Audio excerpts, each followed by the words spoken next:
All right, hello everybody. Welcome to Talkin Investing. You're here with Tom, and George is not here at the moment. We expect him, but he said he was going to be a few minutes late, so we'll see what happens. He'll join us when he can. In the meantime, it's the end of what in the U.S. was a holiday week, so it was no trading on Thursday, a short day of trading today, but I think an exciting day for the Bitcoin miners, an exciting week for the Bitcoin miners. It started out a train wreck, and things really turned around for the Bitcoin miners. So we got a bunch of stuff to go through. This was technically the last trading day of the month for the Bitcoin miners. So we're going to take a look at what they did this week. We're going to take a look at what they did this month. We're going to take a look at year to date. So we got all kinds of stuff and a bunch of other news. So a lot to go through. If you could do us a favor and please smash the like button. We are at 8 likes. This is going to be a weird stream because the market closed early. So let's try and get some likes. Let's try and get some people here to join us on the stream. I know it's a Friday of a holiday, kind of a holiday weekend, but let's see what we can do. And let's talk Bitcoin and the Bitcoin miners. So a lot of the Bitcoin miners were really off to the races this morning. There was a big pullback in the afternoon. Bitcoin pulled back. We got as high, you can see. We got up to, around 98,000. Let's see, 98,750 according to this chart. So we were pushing 99,000. We had a pullback and we kind of settled off somewhere in the $97,000 range, which is where the U.S. equity markets closed, which was at 1 o'clock Eastern time today, which was early, at somewhere just around $97,000. So to put it in perspective, that's up a little. This is where, as always, there's a yellow line, orange line here. This is where Bitcoin was when the U.S. equity markets closed on Wednesday.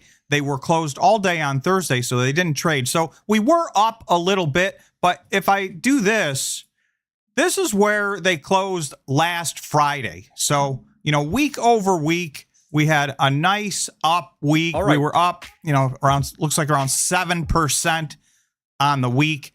Let me just take a break and jump in and say, Midway, thank you very much for being a member, and thank you very much for the super chat. Midway said, with 75% of my mining stock money in Iron and BitDeer, this week was my portfolio's best week ever. I took a little partial profits in BitDeer and bought some CleanSpark shares in the 1430 range. CleanSpark looks due for a short squeeze. So, I agree with that. I love CleanSpark at this price. And that was, if your two big positions are Iron and BitDeer, when we get to what the Bitcoin miners did this week, you're going to see those were the two Grand Slam home run winners this week. And they had huge weeks. They both had huge months. And so that's congratulations to Midway. And for me, obviously, CleanSpark has always been one of my largest positions. So I continue to feel like they are undervalued. I did say, I don't know if we talked about, I think we talked about this on the Friday live stream last week, but on the members only live stream, we talked about Iron, and I had said that I felt that Iron was the most undervalued stock out of all the Bitcoin miners. So again, that's not financial advice. That is just my opinion. I see CleanSpark to 50 saying Sebastian is also doing a live stream right now currently. So we're probably sharing audience then and both having less than our normal audience, because I see we are less. We have 20 likes. So definitely, if you can do us a favor, smash the like button and let's let people know we're here and we're talking. So, okay. Let's take a look. I want to go back to Wednesday. And I saved this somewhere. Give me just a minute. So Monday and Tuesday, and we're going to take a look at some specific charts. I want to take a look at Marathon's chart, a couple other charts in specific to kind of show how the week went. The beginning of this week was not good. The Tuesday members only live stream was, things were not going well. Tuesday was a big red day for all the Bitcoin miners, even though Bitcoin did just fine. So, but on Wednesday, we had this day right here. So I captured the big board that day. And so you can see a couple of standouts. We had a nice day for Bitcoin, but several of the Bitcoin miners were in double digits. And you can see Iron was up just under 30%. It was up over 30% for the better part of the day. It finished up 29.7%, but it wasn't alone. HUT was up 16.5%, Cypher 14.5%, Hive was in double digits at 10, Bit Digital BT was up 18%, Riot was up double digits 10%. So Wednesday we seemed to have a turnaround. Thursday there was no trading, and then today was another green day. And again, earlier in the day it was much more green than it is. Then it ended the day. There were some stocks that pulled back. And if we go to the 15-minute chart, you'll see we ran up in the morning. We ran right back down in the afternoon. So, in my opinion, actually, the Bitcoin miners held on very well because Bitcoin was only up from close to close. Bitcoin was up 0.5%. So if we look a better measure is IBIT. This is BlackRock's ETF. It was up 0.33, while at the same time you had Iron up 8.95%, you had BitDeer up 16.68%. So, and almost everything in the green. HUT was in the red. Bitfarms finished at exactly 0. Hive was up just 1%. So, those underperformed a little. MicroStrategy actually was down on the day. We're going to talk about MicroStrategy. I got some articles on MicroStrategy. We're going to see what's happened to them. They are taking a breather. They did have a huge short report come out last week, and the stock got beat down badly last week. It started to recover, and then today it did have a little bit of trouble today.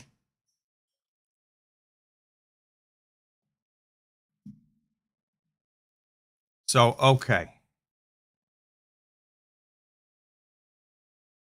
And we got to go through Iron earnings because Iron really took off, and it was really on their earnings. People loved what they saw and heard on the earnings call. Pardon me. And that stock took off through the roof. Like we saw, it was up almost 30%. So they reported after hours on Tuesday. So for the members only, we took a brief, 2-minute look at their press release as it came out during our members only live stream. And then, we moved over, and so that move happened on Wednesday. And it was massive. So that was a 30% move to the upside. There was a lot of good information in there. I was very, very encouraged. And I had been saying that I felt Iron was the most undervalued Bitcoin miner. Well, I'm not sure if I can still say that after the big week that I had this week, but I still think there's a lot of room to run in Iron. And I still think there's a lot of room to run in a lot of the Bitcoin miners that we're following. I think we're pretty early on in the Bitcoin mining part of this cycle. So obviously not financial advice. You guys do your own due diligence. But I think there's a lot of room left. And when we look at the year to date, you're going to see there's some of these stocks that did not perform well in the year 2024. There's a couple that performed very well. A few are surging at the end of the year and starting to have a good year. But to me, this is not, we have not gotten the move yet in these stocks. Now, the market caps are starting to get big. I do have a list. Let's go to that right now.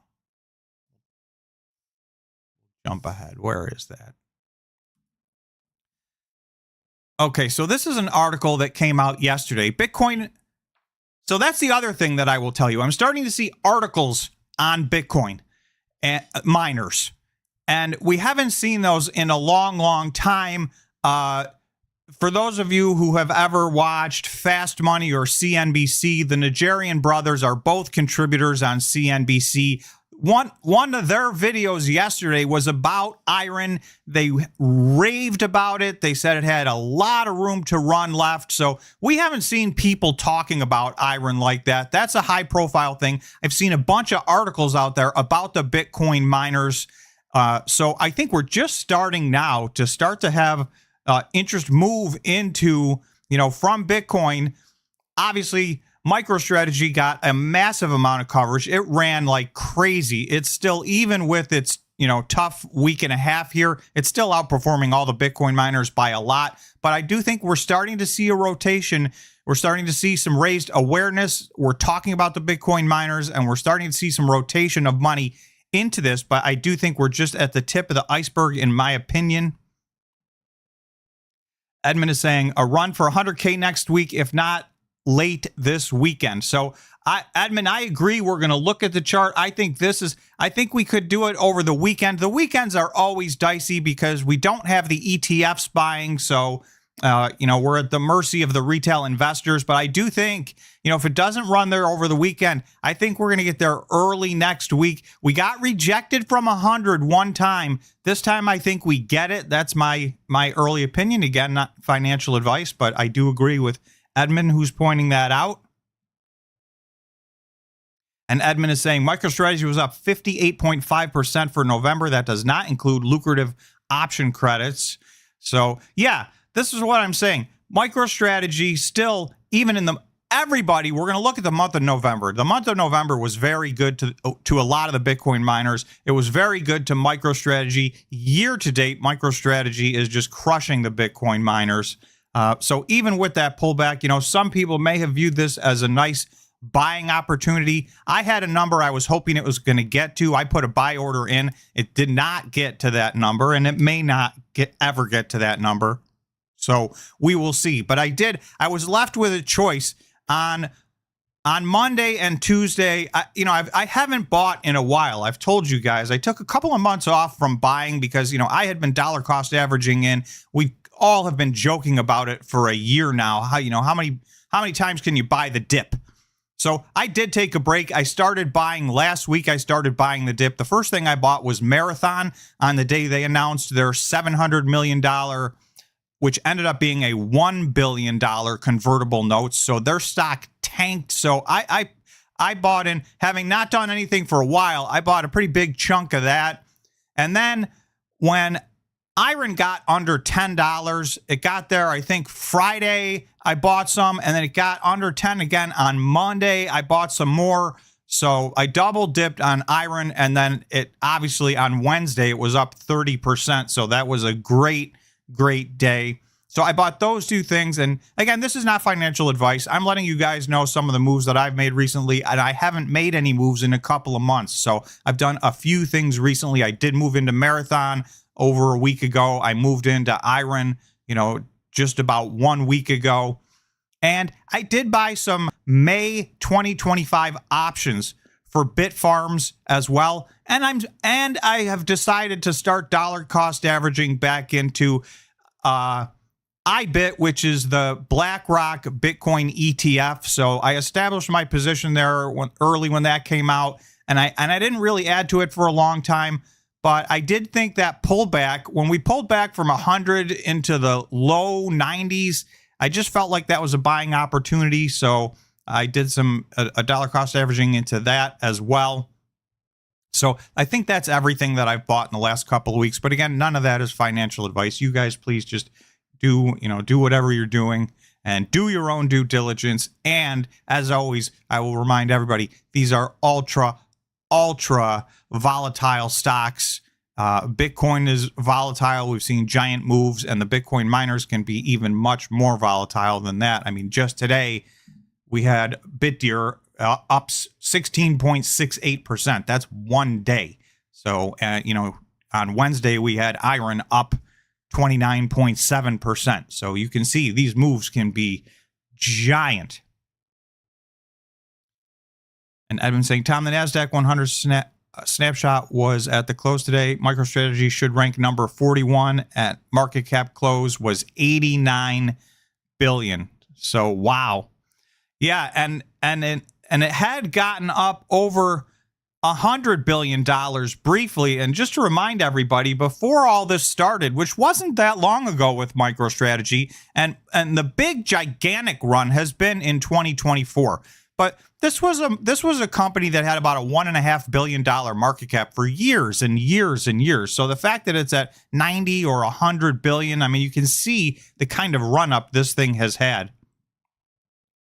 And Jennifer saying Mara ran up, then back down.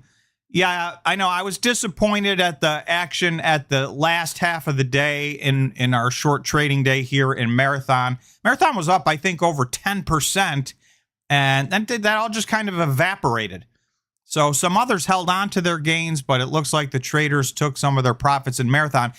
Having said that, when you look at the month to date, you're going to see that Marathon had an absolutely spectacular month. So I'm very pleased with my Marathon position.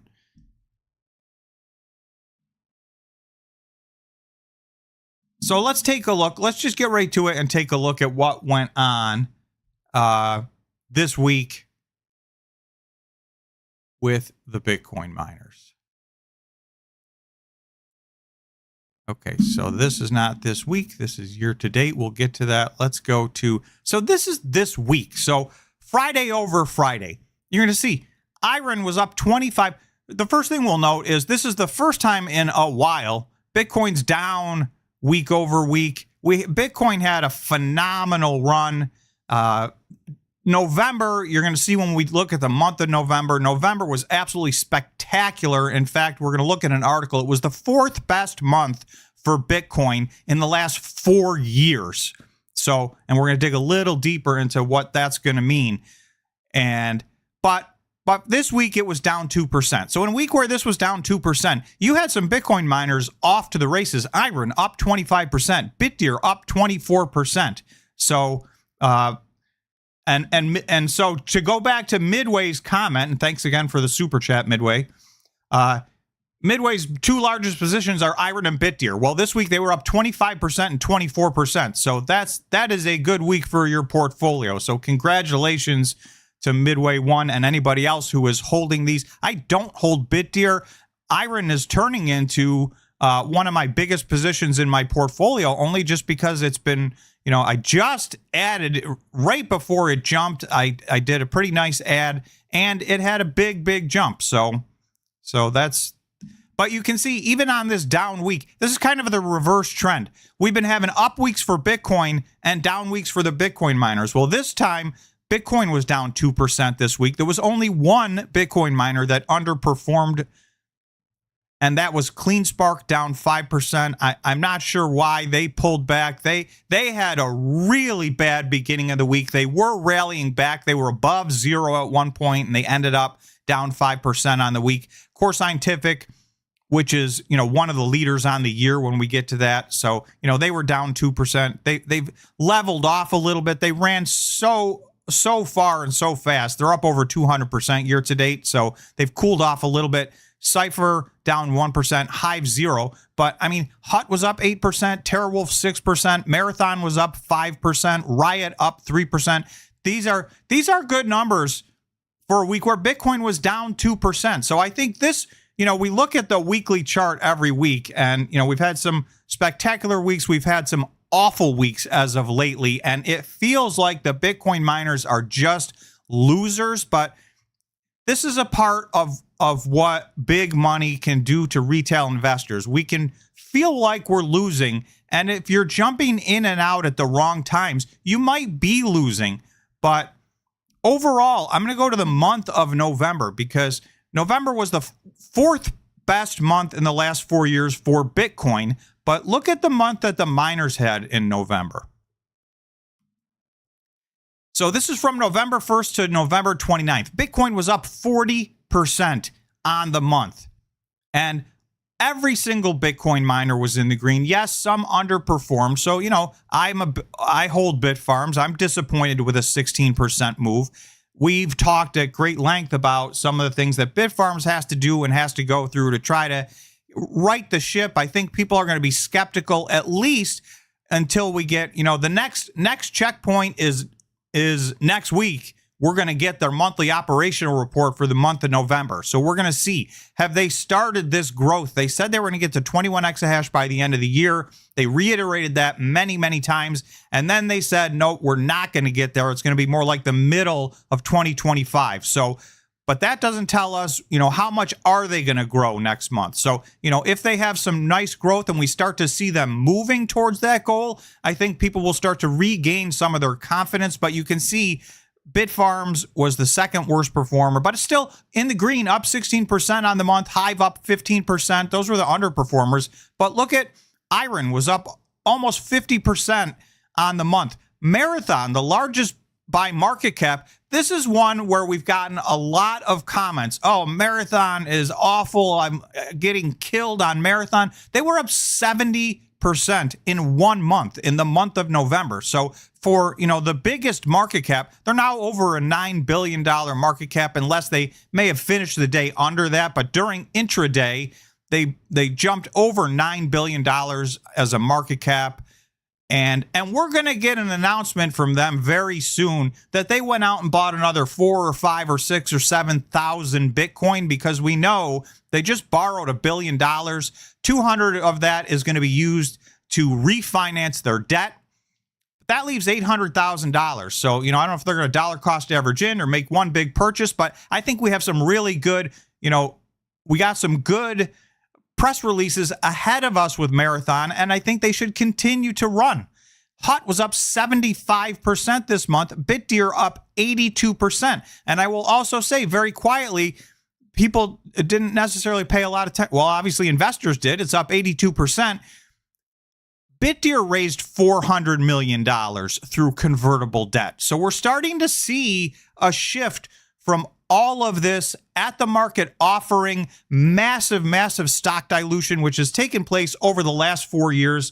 But, it really ramped up late 2023 and the first half of 2024. The dilution for these companies was massive. But I would tell everybody, I would try to compare how much the dilution was to how much the companies grew their exahash, because most of the companies outperformed in that ratio. So yes, they did do a lot of dilution. One company I'll jump and we're going to get to later. I mean, Iron basically is going to go from 5 exahash to 50 exahash in 18 or 20 months. So that's a 10x in exahash. If they do what they say they're going to do, that is what a part of the press release they put out. With their quarterly earnings, they've changed that target to the first half of 2025 to get to 50 exahash. So that was an end of the year target, and now it's a middle of the year target. So I think there's a lot of room. So which is why I say, even after this big run, I mean, up almost 50% on the month, it still feels to me like Iron is very undervalued. I think a lot of these stocks are still undervalued. So let's look at year to date. First up, we got 41 likes. Thank you, everybody who has smashed the like button. If you guys could please, if you just got here or you have not yet, if you could smash the like button, we're going for 100 likes. George is missing in action. I know he said he had some stuff to do, but he thought he would be able to get in and out of the stream, so he's not here yet. So this was month today, and I just want to leave this impression in people's mind, because this is green from top to bottom, and some of these had big, big months. Obviously, Bitcoin had a big month. So then we'll go year to date. So we are now through 11 months of the year. There's 1 month left for the Bitcoin miners. Bitcoin obviously has a couple of more days of trading here in November, but the miners are done. That's it. It's the weekend. So you can see, Core Scientific underperformed this week, but they're up 222% year to date. And TeraWulf's up 229% year to date. Bitcoin's up 131% year to date. So these two are outperforming. This is the type of performance we expect out of the Bitcoin miners. But some of these others are starting to catch up. HUT's now up 110%. Iron's now up 89%. Cypher 62%. Even BitDeer is now run up with the huge week they just had. They're up 45%. CleanSpark's up 30%. Marathon went from in the red to in the green. They're up 17%. Bit Digital, the same thing, up 9%. We're left with 3 that are underperforming. And Riot, which was in last place for most of the year, is now And they were down just a month and a half ago. They were down 50%. So now they're now down 18%. So even Riot has had a nice run. And Bitfarms is now stuck in dead last at down 26%. So, the question that I look at when I look at this chart is at the bottom of this list, do these companies deserve to be performing this poorly versus Bitcoin? And you guys got to decide if the answer is yes or no. Maybe it's yes, maybe it's no. But if you think these companies are doing well, I mean, they are drastically underperforming Bitcoin, which could mean that for some of these companies, the money just hasn't rotated into them yet for whatever reason, and there could be potentially very big gains ahead. Now, for some of the other ones, maybe they're just falling down and they're not performing well. And again, that's why we got to do our due diligence and make up our minds and pick stocks. But this is also why I try to just cut this up in as many ways as I can, so that we can look for potential opportunities. I have not yet given up on Bitfarms. I on the last several streams, I've gone through my list of complaints on what I think Bitfarms needs to do to get back on track. But I do think, I think everything right now, the number one thing I want to see out of them is more transparency. And due to a lack of what I perceive to be a lack of transparency in the last couple of things they put out, the market will always assume the absolute worst case scenario. So whatever bad things may be happening there, I believe are pretty much priced into the stock. Now, unless there's something catastrophic happening behind the scenes that we don't know about, and who knows, there's no way to know that. I think the bad news is built into Bitfarms, and I think they're going to outperform people's expectations. So the first thing that they can do to do that is just to give us some new, clearer guidelines and goals as to when we're going to get this exahash online. And then obviously they can show us by actually getting it online. Let's see, do they move from 11.9 exahash in October to 12.1 in November? At 0.2, that's what they've been doing, adding, much less than 1 exahash per month. So I think the market would be disappointed if they see that again. But if they're at 13.5, then the market may say, okay, they're back up and rolling again, and we're more confident that we think they're going to get to where they said they were going. So again, obviously do your own due diligence. There's a lot going on at Bitfarm. There's still a hostile takeover that's kind of been backburnered for the moment, but you've got Riot, and you can see who's the loser of this fight. They both are. They're in second last and last place out of all the Bitcoin miners. So that's the only thing that I would, and it's really Riot's decision. There's nothing Bitfarms can do. They've taken countermeasures, and some of those have hurt their stock as well in an effort to not get, taken over hostily. They've made concessions, but it's Riot that owns 19.9% of Bitfarm stock. So until that resolves itself, we may continue to see these two be the underperformers.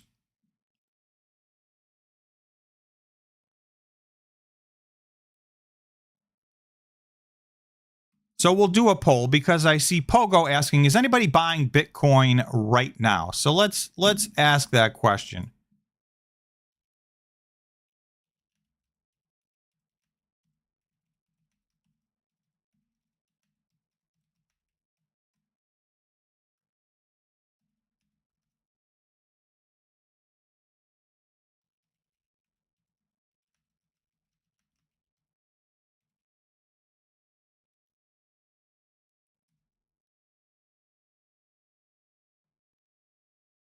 Okay, so I'm just going to go yes or no on this. So either directly or through the ETFs, is anybody buying Bitcoin right now at this price? We're at 97,000. And I already told everybody, I did do some dollar cost averaging in through, I am using the, actually I'm using two different of the ETFs. I'm using the BlackRock ETF and the Fidelity ETF. But I've been I did add to my position. I thought this pullback was temporary. I thought it could go lower. Our conversation on the live stream on Tuesday was there's a little more room to the downside potentially. It didn't really play out that way. If we look at, the daily chart, this was Monday, a giant red candle on Monday. So the weekend, not much action. Monday was a train wreck. Tuesday, we went even further down. And that's where we were testing, $90,000. We got down to $90,682. I have a line here at around $89,000. I have another one at just over $85,000. And this line just over $85,000 would have been, and again, these are still on the table. We're still in this neighborhood right now. So actually, if I go from top down to this line here, that's about a 15% pullback. So that's nothing for Bitcoin, right? We've had 20% or more pullbacks in the last almost 2 years now of the, phase one of this bull market that we're in. We were going back to November and December of 2022 when Bitcoin was in the 15,000s. It double bottomed at around 15,500 in November and then again in December. Since then, we're now up to almost 100,000, and we've had 5 different times where we've pulled back 20% or more. So, this red line is not ridiculous. Even now, if we were to see a pullback to 85,000, it doesn't seem like that's what's happening. In fact, I'm going to show you why I think the opposite is going to happen. I think we are going to continue to run up, but nobody could be shocked nobody should be shocked if we pull back to some of these lines that represent a 10 to 15% potential pullback in Bitcoin. This happens to us regularly. Old Jock, thank you for being a member, and thank you for the super chat. Old Jock said, broke my collarbone. Sorry to hear that. So decided to day trade the volatility on Iron and MicroStrategy this week. Managed to boost my pension by an extra 10K over just holding. Patience paid off with Iron. Fantastic report. So we'll talk a little about Iron's report. I agree. I think that it was just pretty much everything good in the Iron report, and the market reflected that. So, Old Jock, it looks like you made some extra 10K extra just day trading this week. So that's a beautiful thing. So congratulations on that.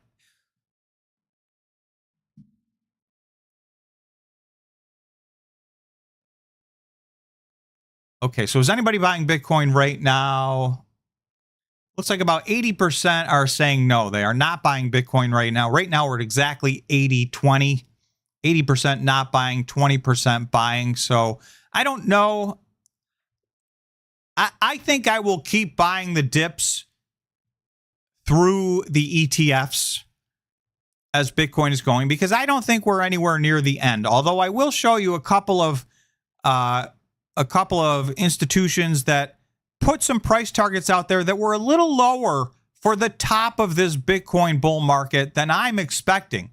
And, as we've been doing polls on here, most of you are more bullish than I am, equal to or more bullish than I am. I had going into this when we were, at the end of crypto winter, I thought, I put $150,000 price tag on the peak of this bull market. I'm beginning to think it's going to go higher than that. So I don't know if I'm just getting sucked into the FOMO, but there's an awful lot of tangible things that have happened that give me reason to feel like we're going to beat my target number. So, we don't know, and we don't know what else is coming ahead. Anything can happen, but I am still, very bullish on Bitcoin. And I don't think this run is anywhere near over.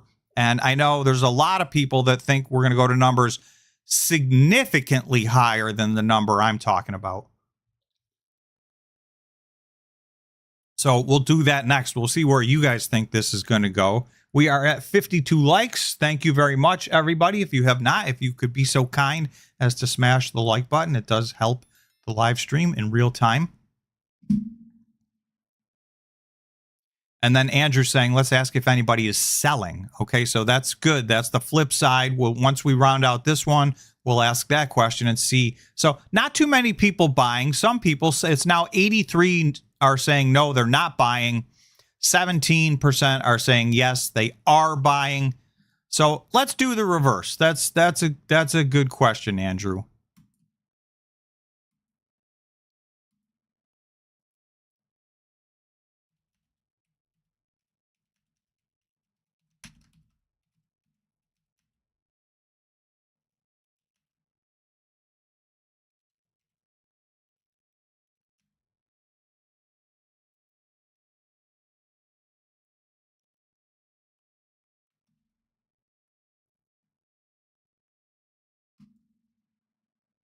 Okay, so reverse question. Is anybody selling Bitcoin or Bitcoin through the Bitcoin ETFs? Either way. So are we selling? We had under 20% say they were buying. So let's see who's selling, or are we all just holding?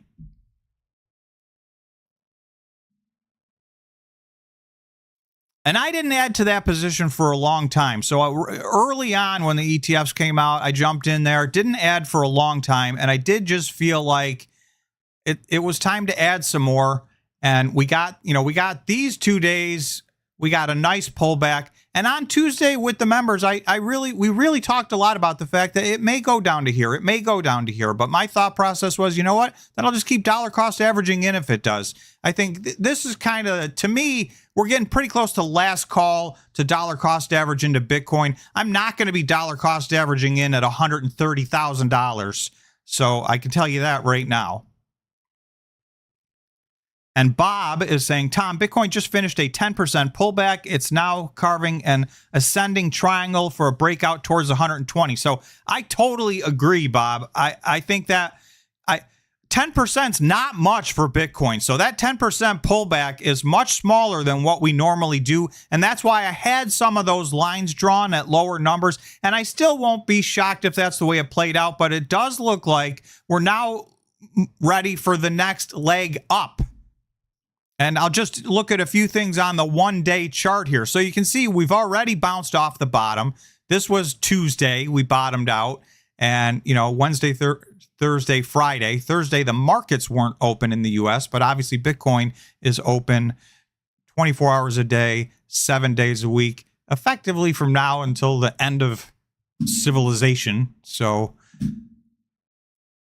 Bitcoin does not close. But if you look at the RSI, I talked a lot about the fact that we jumped above 70 on the daily RSI. That is considered overbought. Now, I consider really more 75 to 80 overbought for Bitcoin and for cryptocurrencies because they are more volatile. But we did spend from November 6th all the way through to November 24th. We were over 70. We were over 80. We got as high as almost 85. That was a very long run, and that represented, that kind of represented, if we go from here, that was this run up. So, we were due for a pullback. 10% is a very small pullback. If you look at the long-term chart for Bitcoin, if that's where it ended, and it looks like maybe it is, we kind of got off easy. This was, all right, welcome to Talkin Investing. This 10% is a small pullback. Midway One, member for 12 months, said Cleanspark is reporting its earnings on Monday after the market closes. So, yeah, I'm looking forward to Cleanspark's earnings. Obviously we get monthly operation reports, so we know certain things, but we want to see, I always look at a few things. What was their cost per coin, right? We don't truly get that information until we get their quarterly results. So what was their cost per coin? What as by extension, what's their gross profit margin? Did they do a good job managing their overhead? How much stock dilution? Those kind of things are the things we get to see on a quarterly basis. And they mined a lot of Bitcoin in this quarter. So even though, they will probably have lost money, are they positive EBITDA? That's another thing we're looking for in Q3 or whatever, in the quarter ended September 30th. We're not really looking for companies to be positive GAAP. that was the most difficult quarter. We talked about that at great length. That was going to be the most difficult quarter for the Bitcoin miners. All 3 months were in the halving. All 3 months, Bitcoin was in a consolidation phase in the very low 60,000s. So that's the worst quarter you're going to see.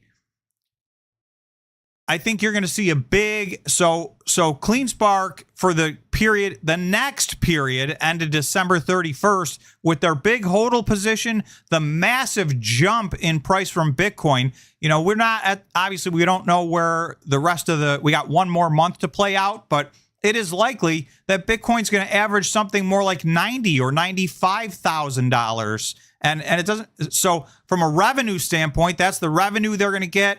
But from a hodl standpoint, they're going to get to adjust all their Bitcoin from somewhere around 61,000 up to maybe 90 or 95 or 100. Who knows where we close the end of the year. So I think this quarter will be rough. You know, we'll look for the things we usually look for and maybe some positive EBITDA, unlikely positive gap numbers. That wasn't even on the table in my mind in this quarter.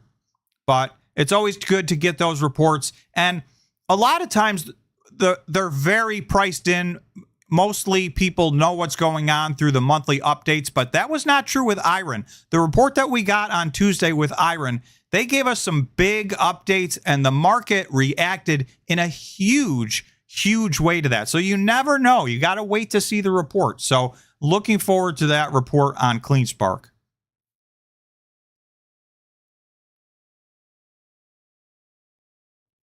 So we also have, you know, the next, and these are just some super simple technical stuff, but you can see we pulled all the way back down to just about 60 on the daily RSI after spending almost the entire month of November in overbought territory. We had a nice reset. We're on the way back up, but we're not even yet back to 70. So again, when Bitcoin runs, it really runs to 80, 85. Sometimes, you know, I have a line here at 89.5. Bitcoin's touched this line many times in the past on its, you know, the real bullish part of the bull market cycle. We push 90 on the daily RSI. So a lot of room, you know, we've had a nice pullback, a lot of room here. And then if you look at the MACD, we talked about this, we got a bearish crossover on this giant red day. And then, you know, it looks like we've played out to the bottom of this. And I think we're moving back towards a bullish crossover. We've already started moving back up. So I think, you know, these simple technicals on the 1 day are really in Bitcoin's favor for the next move to be to the upside. So which is why I think, you know, it's always tough to see what's going to go on the weekends, because the ETFs, which really do have a lot to do with the direction of Bitcoin, don't trade on the weekends. So, you know, we'll see. A lot of times the weekends are pretty flat. We have had some run-ups over the weekend. So we'll see if we catch some momentum and get over 100. Either way, to me, I think we're going to get over 100 next week, which is the poll I'm going to ask you guys right now. So is anybody selling Bitcoin? Only 5% said yes, they are selling Bitcoin. 95% said no. So really, those two polls put together tell us most of you guys are hodling. And I think that's, you know, what most people feel like we are in. You know, if you believe in the 4-year cycle, you know, this is kind of the time to hodl. So again, not financial advice. I actually did buy the dip a little bit, but it looks like most of you are just are waiting for the rest of the bull run to play out. 95% did not sell their Bitcoin.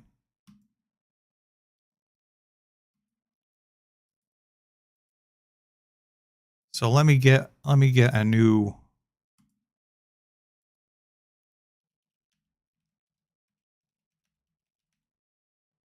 All right.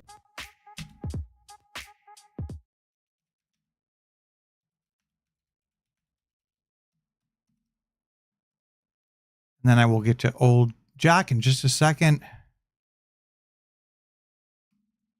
Okay, so simple poll. Will Bitcoin get to $100,000 within the next 1 week? We're at $97,437. Today, we got as high as $98,750. So, we've been knocking on the door. We got back on Friday of last week. We got to $99,860. I am using, by the way, the TradingView Bitcoin Coinbase chart. So every single chart is going to have a little bit different numbers. This is the chart I have always used. So we just fell a little bit short of $100,000. Are we going to break out? So that was our rejection on Friday. I think it looks like everything's reset itself for the next leg up. So are we going to break? What do you guys think? Are we going to break out over $100,000 next week and start to take the next leg up? And Old Jack, thank you for the super chat. Old Jack said, labor keeping us in the dark ages here in UK. Thumbs down.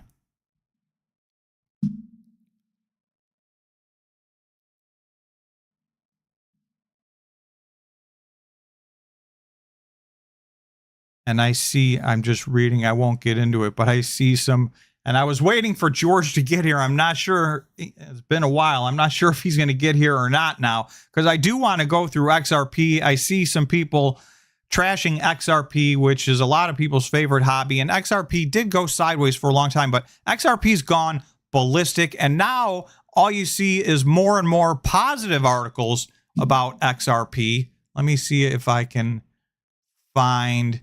So here, XRP surges 14% near $1.70. That level was last seen over 4 years ago. Over 3 years ago, right? So XRP surged 14%. And then if I go actually rate to XRP and I'll refresh, XRP is at $1.75. If I look at the 1 month on this, XRP was at about 50 cents. So that is more than a triple in the last month for XRP. This has been on a tear. There have been several altcoins that have done very well. XRP, everything other than Bitcoin is technically an altcoin. But XRP, if we look on the list, I'll press refresh on here just to get the latest and greatest. I mean, you can see XRP is number 5 out of all coins in existence. Solana just passed it, and it looks like we'll see. These two coins are super hot. So Solana was behind. They jumped way ahead of XRP.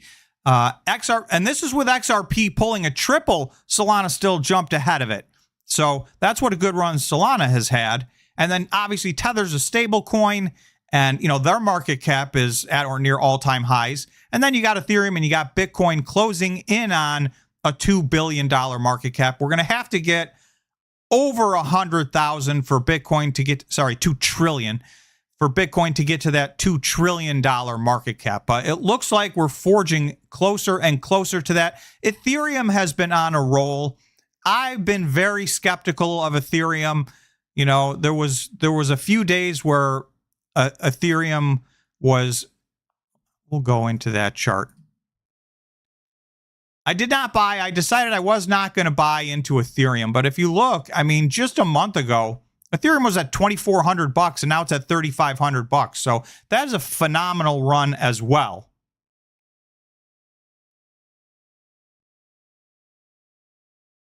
So it was a good month for, and you'll see the market cap. I don't know if you guys, this may be too small to see, but the cryptocurrency market cap is now at $3.55 trillion. So that's an all-time high. So the whole crypto universe is doing well. There's a lot of evidence that it seems like we're starting to move into altcoin season. And in my uneducated opinion, I do think this is a fake out. I think we're going to get one more pullback in the altcoins before they do their real thing. And the altcoins move even more viciously than Bitcoin does. So we'll see what happens. And Andrew saying ETH will outperform Bitcoin now. So it has a lot of catching up to do. That may very well be true. Because Bitcoin has had a much better, if you do the 1 year. Ethereum is still nowhere near back to, let me do the max. Ethereum's nowhere near back to its November of 20 2021 high. Bitcoin is now almost $30,000 above its 2021 high. And, Ethereum is $1,500 under.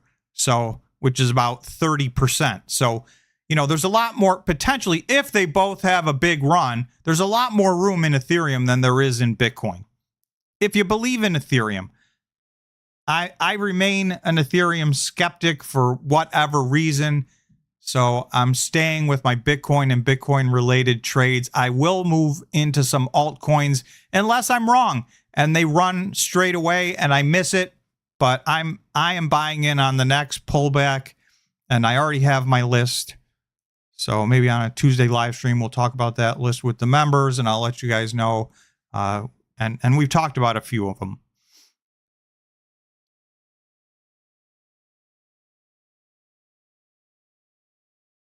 So if we take a look at this is the Bitcoin ETFs. So you'll see we had, remember, Monday and Tuesday were red days for Bitcoin. Well, Monday and Tuesday, Monday was a big red day for Bitcoin, and it was a big red day for the outflows in the ETFs, $435 million of outflows. And then Tuesday was a small red day for Bitcoin, and it was a smaller red day for outflows, $122 million of outflows on Tuesday. We switched positive on Wednesday. Thursday, there was no trading of the ETFs in the U.S. because of Thanksgiving. And we're going to see, I think we'll probably see something today that looks pretty similar to what Wednesday was. But we'll have to wait and see until those numbers come out, because today was not too dramatic of a day in Bitcoin.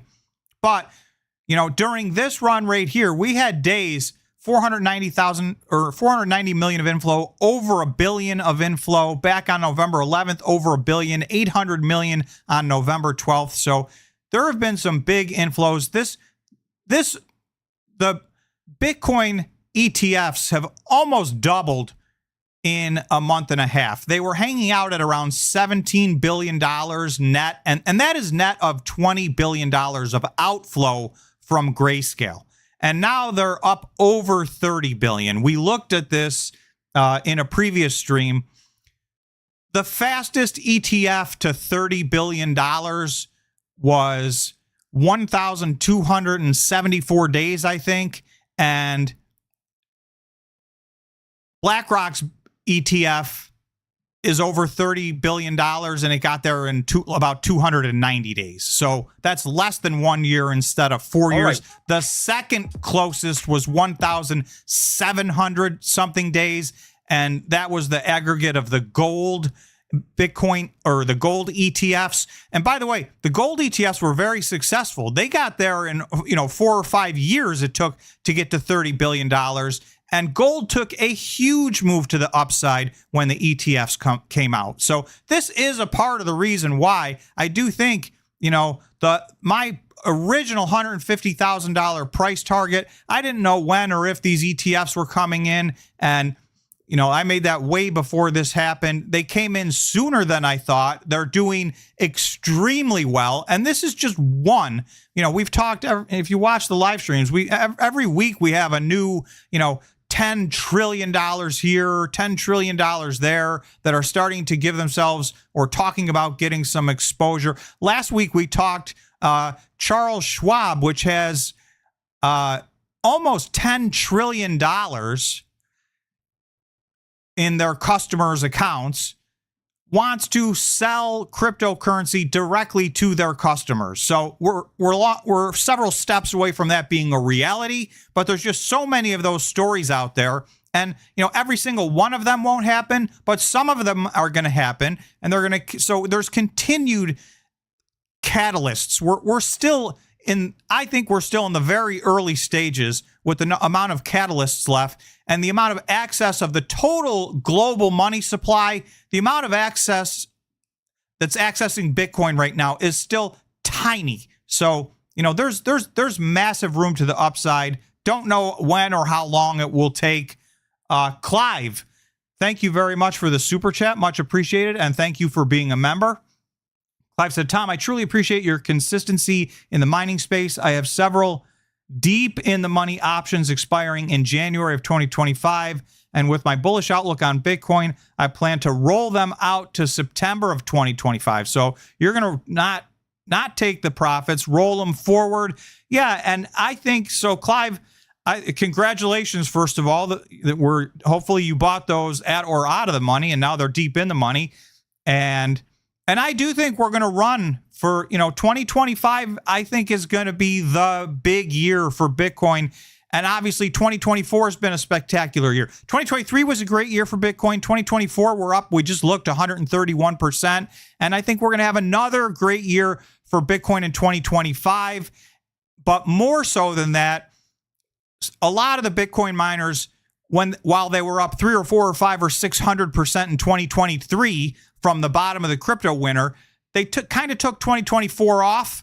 And I think 2025 is going to be the big year. So again, that's just my opinion, but I feel like that's when, at Bitcoin, and it's going to be the difference. We're going to look back at these financial statements ended September 30th, and we're going to realize, wow, that was just the absolute very bottom of the Bitcoin economics.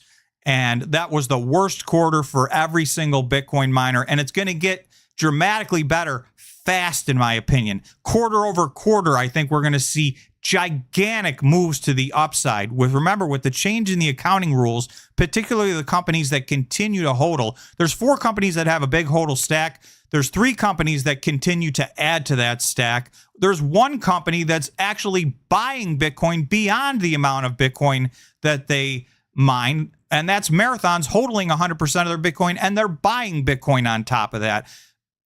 Riot and CleanSpark are hodling approximately 99% of the Bitcoin that they've mined every month, basically for the last year. So I think you're going to see those companies have good financial performance, even in the quarter ended December 31st, 2024. But the next quarter should be even better than that. And I think you're going to get to see the stocks start to be rewarded for that performance. So that's my opinion.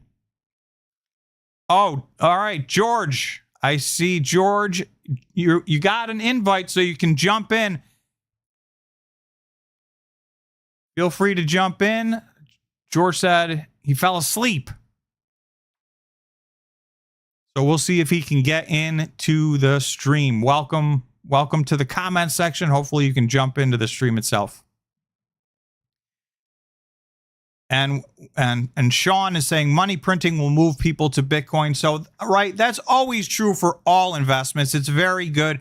And there's already some quantitative easing going on around the world. And I think, we're just only moving into that phase. We're just moving into the interest rates going down. I think they're going to continue to go down more than people are expecting.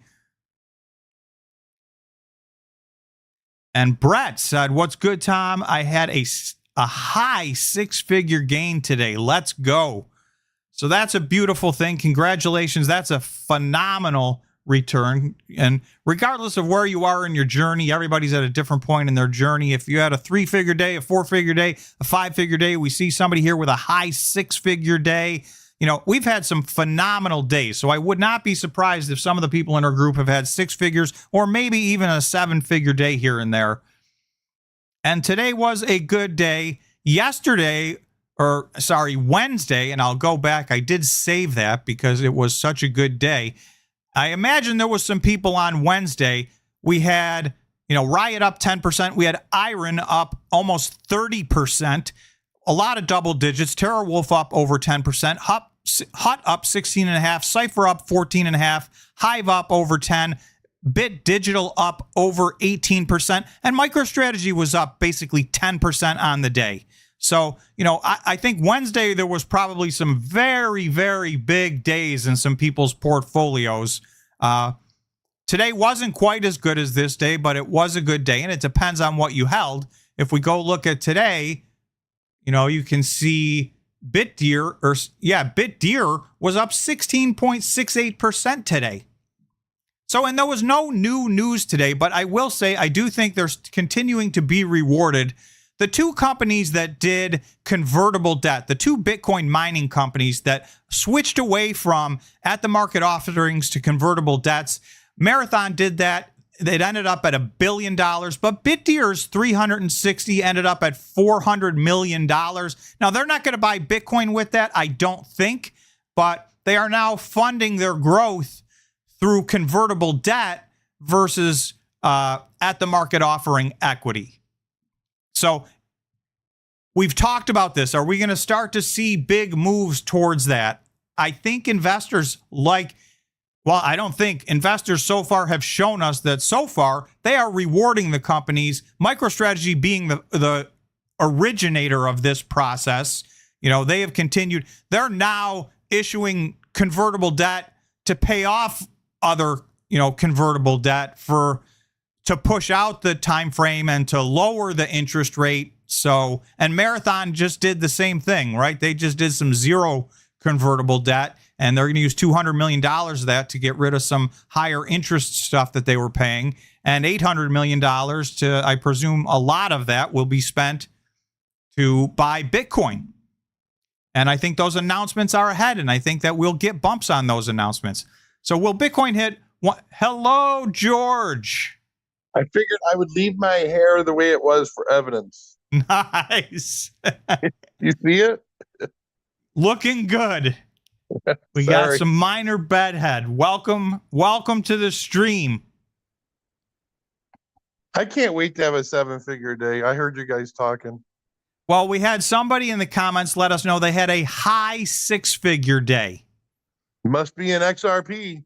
So, yeah, and we'll talk some more. I just talked a little bit about your XRP at $1.75 right now, pulling more than a triple in the last month. Yeah, I think it's overbought, Tom.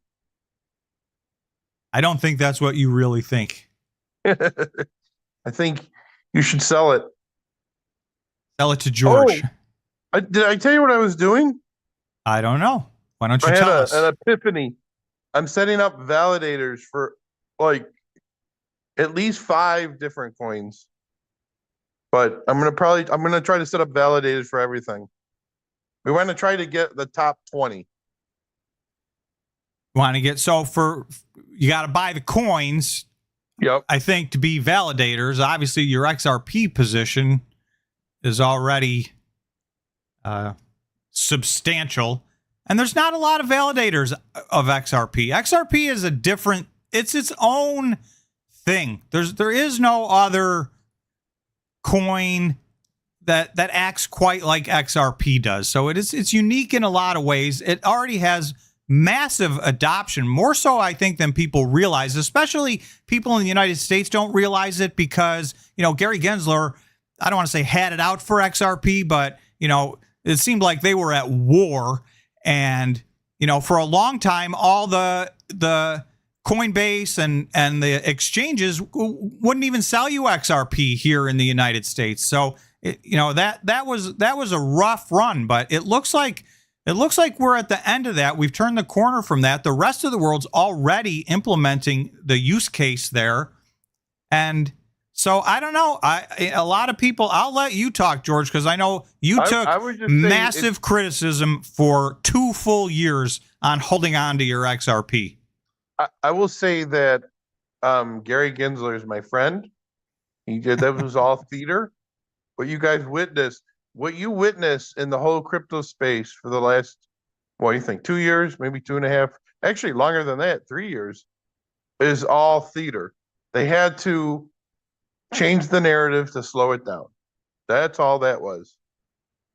And that's how you become rich, is if you can make it through the noise of the crap what is mainstream and do pretty much the opposite.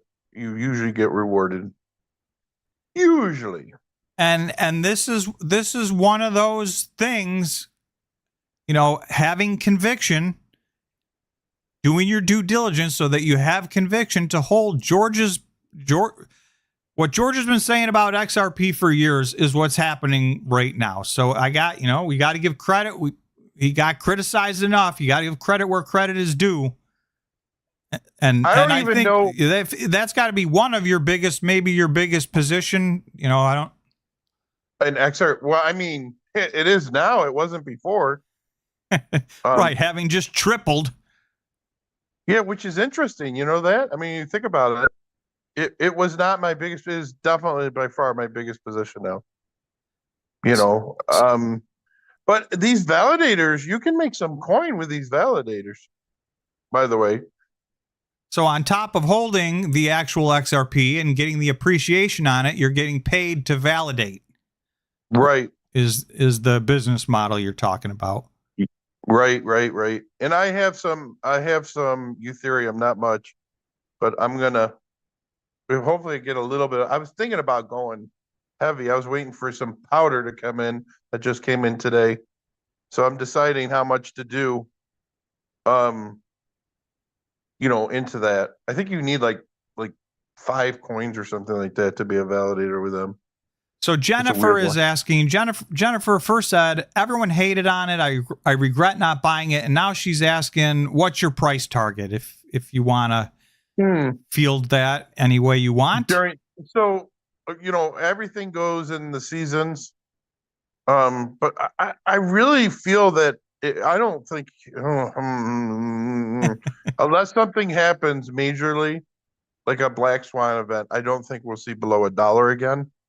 I mean, I'm comfortable at $3. I think that the rumor everybody's saying is $5. But what's interesting about XRP is this. Here's what's interesting about XRP. XRP was never designed to get into retail hands, but they needed a way to stay open.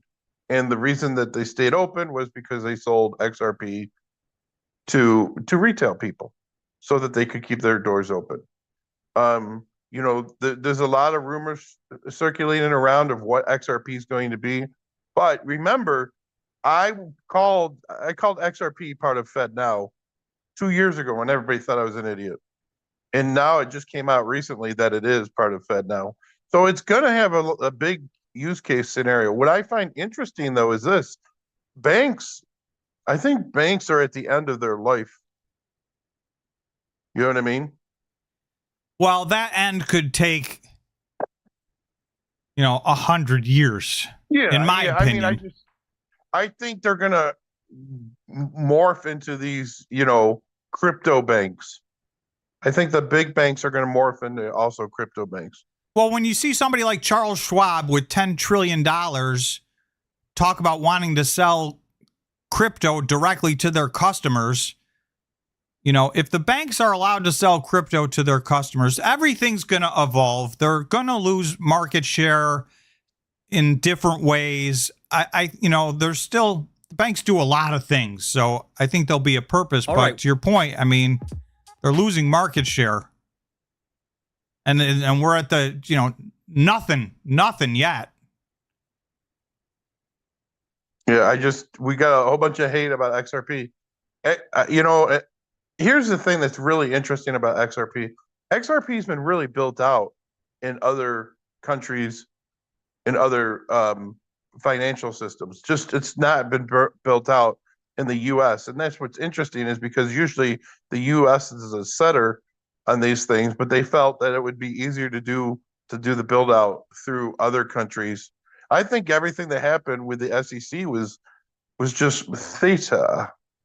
So I mean, if you look at it that way, and the adoption is yet to come to the largest market, then that bodes very well for XRP.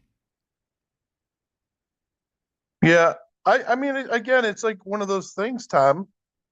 I think XRP. I'm setting up my own coin on XRP, and the ledger, it's the XRP ledger.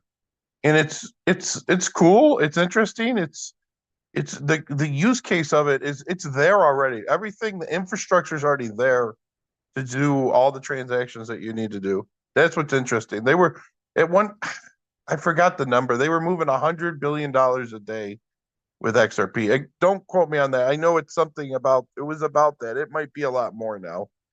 It could be a lot less. I don't know. I haven't kept up on it. It should, to me, once I just, I kept investing my $2,500 in took the abuse from everybody for so long. I just kind of forgot I had it. And it hurt too, trust me. At some point in time, I lost, 10, 20 grand a day once in a while. And I Yeah. will tell you one thing is it is very nice to see these green days, Tom. I mean, this last 2 weeks have been just some of the most impressive days in my investing career. So the I mean, altcoins move like that. And the only thing that I would jump in and say, George, for everybody watching, because I know a lot of people, we're kind of a Bitcoin miner first station. The Bitcoin miners can move like this as well, right? They move in spurts, giant spurts. It's not just a slow, steady climb. So, maybe not to the extent of, what the altcoins can do, but some of the most significant moves that you can see in the market in the past have been in these Bitcoin. Last time around, a lot of these 40x'd or 60x'd. And we're deep into the run now, so you got to measure that from the bottom, not from here. So you're not going to get any 60x's from here, but you still could get 2, 3, 4, 5, 6x's on some of these, in my opinion, from here. And I want to get to Old Jock because he asks a question. So Old Jock, thanks for being a member. Thanks for the super chat. What you predict of Bitcoin with DXY being near 106, Tom? So I'm glad you brought that up because that is one of the things I wanted to talk about today. And I've got that chart up. Let me find it.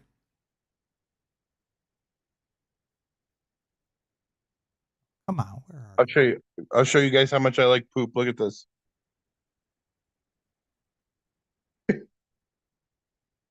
My pajamas have poop on them.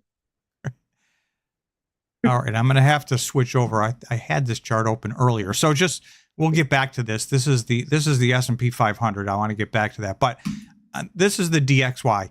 So I want to show something that's gone interesting, and then and I'll give you my answer, Old Jack, to that question. This was November 5th. This was the day Bitcoin started its rally.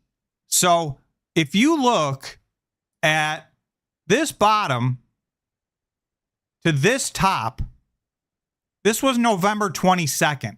The DXY headed up pretty much in a straight line.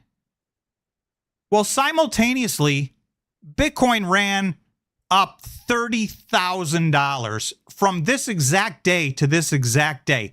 Then you'll see 3 red days for the DXY, and Bitcoin dropped on those 3 days. So historically speaking, there's been a really good inverse relationship between the DXY and Bitcoin. But I have said 100 times on this channel, when Bitcoin does its thing, right? Because I can't tell you, I had 700 comments over the course of a year and a half. Just look at the DXY and you'll know what's going to happen to Bitcoin. That correlation's perfect. Just play that. And I've always said, because we've seen in the past, when Bitcoin does its thing, and it's starting to do its thing, this DXY relationship becomes meaningless. So when Bitcoin's going to run, it's going to run. It doesn't care what the dollar's doing. Now, obviously, a weaker dollar, and the theory for the inverse relationship, and there is sense to that, and a lot of the times there's a really good correlation here. As the dollar gets stronger, that's bad for Bitcoin. As the dollar gets weaker, so as the DXY gets lower, that's usually good for Bitcoin. But when Bitcoin's running in a bull market, it doesn't care what the dollar's doing. It doesn't care what anything's doing. People are just moving into it with its own FOMO, and it does its own thing. That's what's happened in the past. So we just saw this play out. I mean, here's a gigantic, and it's the exact day to the exact, these 2 days from this bottom to this top on the DXY was the exact run up in Bitcoin to the day. So we've seen that inverse relationship completely disappear. Will it come back at some point? Yes, when things settle down, when we go sideways, this probably will come back. But when Bitcoin runs, and I think we've got several more of these giant moves to the upside, the DXY stops. Starts to be one of the data points that I don't look at anymore. And it's why we look at so many different data points. And that's part of due diligence, because you got to know which data points are important when they're important. You need to see, in order to have a trend, I try to see a lot of things telling me the same thing. And even then, even if all the technical stuff is telling you the same thing, you can still be wrong because there's no guarantee in investing. And here's a perfect example. If you're a person who, feels like this is the perfect indicator, then you got absolutely destroyed because you just missed, from a dollar standpoint, you just missed the biggest run in the history of Bitcoin from November 5th to November 24th. So that is my answer. I do think that as a general rule, these will work. This inverse relationship will work, but when Bitcoin's running, all bets are off. And I think we just proved that out right here.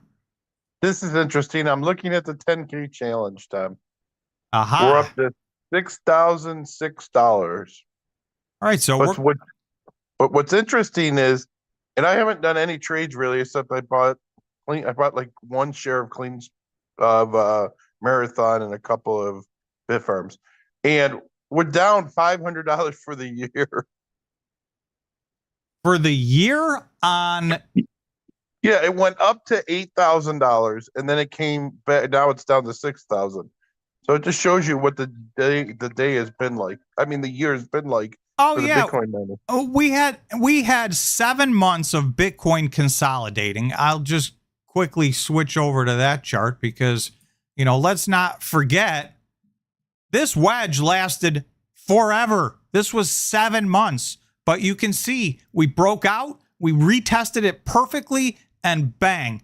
One of the biggest runs in the history of Bitcoin, the biggest from a dollar standpoint, not the biggest from a percentage standpoint, not even close. So yeah, and the 10K challenge has been subject to that, and the Bitcoin miners still really haven't done their thing yet. So I that's why, in my opinion, I think there's still a lot of room left in a lot of these Bitcoin miners. And I know the market caps have grown disproportionate to the stock prices, obviously, because there have been a lot of at-the-market offerings. But you got to also look at what have the businesses done? What has the exahash growth been? And for most of these companies, they've grown their exahash significantly more than they've diluted their company. So to me, that's a winning formula. As obviously, at the end of the day, you got to get to the point where you are making money, and the quarter after the halving is not the quarter where that happens, but I think that watch out for the next 3 or 4 quarters. I think there's good things ahead, in my opinion, financially and for the stocks themselves. If everybody, we're at 85 likes. If anybody if you just got here or if you haven't smashed the like button, we're going for 100 likes. So we really would appreciate it if you would smash the like button for us.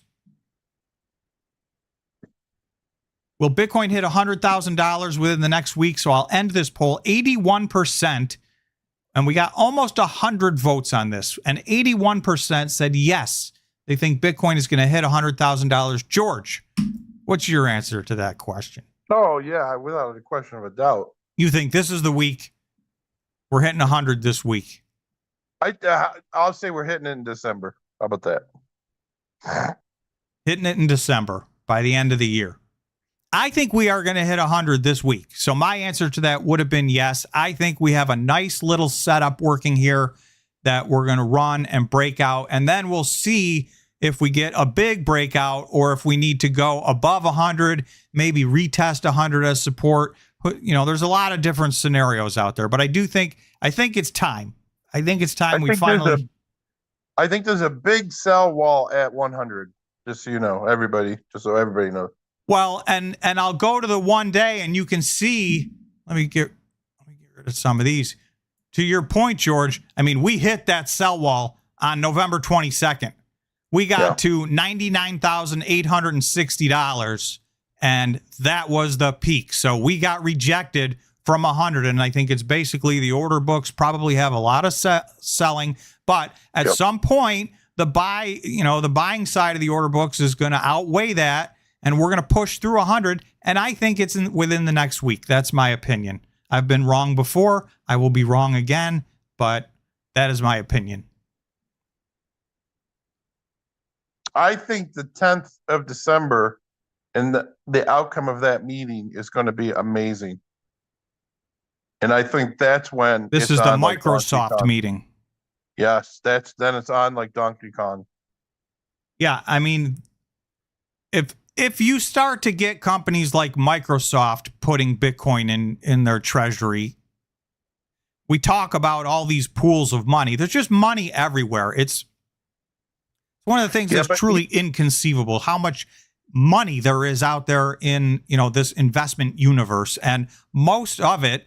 And, to George's point on the Microsoft is voting on whether or not to add Bitcoin to their treasury. They're sitting on $75 billion in cash, which for them is actually one of the lowest numbers they've had in years. They typically carry at least $100 billion in cash.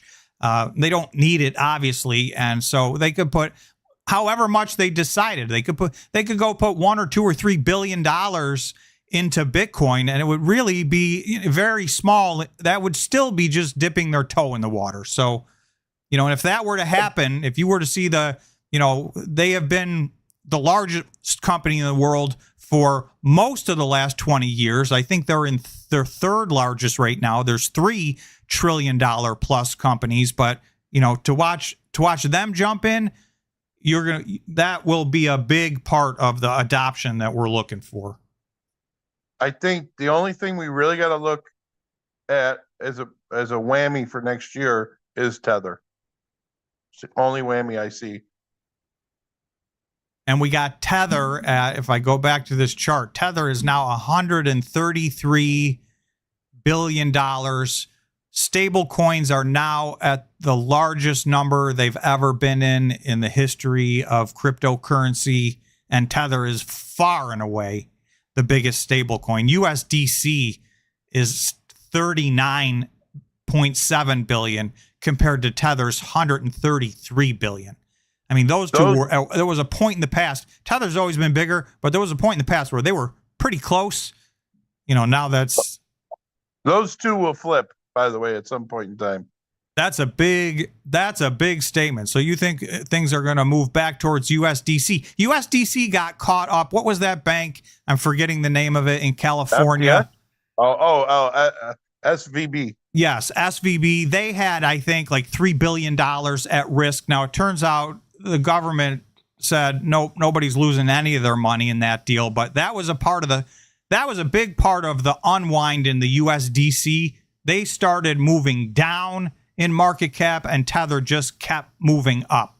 So, but they ended up ultimately, they didn't lose a penny on having money in that bank. So,